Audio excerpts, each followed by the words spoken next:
I basically demand that everyone does resistance training. I'll literally write it down as a prescription. Like, you have to do resistance training at least twice a week, full body, push pull legs twice a week, full body.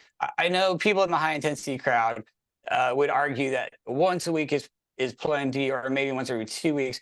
But I think most of my Gen Pop clients or patients, if you want to call them that, cannot produce the intensity required to just to get where you want to go with one week. You know what I mean? So I'm like at least twice a week, full body, push pull legs, and I definitely see like massive improvements. So like I've had patients who were their diabetes was just steadily getting worse and worse and worse and worse.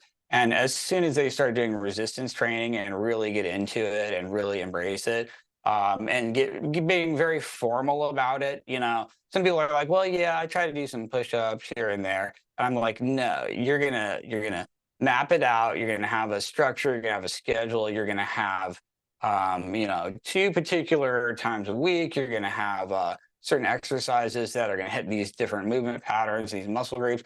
And when people really do that, always all your diabetic and insulin sensitivity markers get better. Just immediately, we see lower, fasting glucose, fasting triglycerides, fasting insulin, A1C, all these things get better. Typically every single thing you can measure improves. And so resistance training is huge. It's an absolute requirement. I pretty much demand it out of everyone. And what the biggest problem with diabetes is that your number one glucose disposal organ is your skeletal muscle. And when people are, I have a lot of people with this like super bad skinny fat, like normal weight obesity, where you're so sarcopenic and osteopenic that your weight's okay, but you're just extremely fluffy. You just have tons of fat and hardly any lean mass.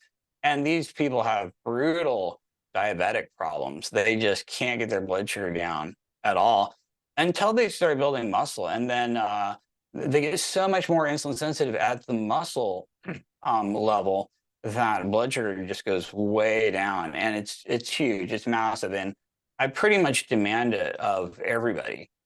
So yeah, resistance training is absolutely critical. I can't emphasize enough how important that is. Everyone has to do it, and I basically demand it of everyone who walks in the door. So it's typically a fairly slow process of building muscle, like really slow.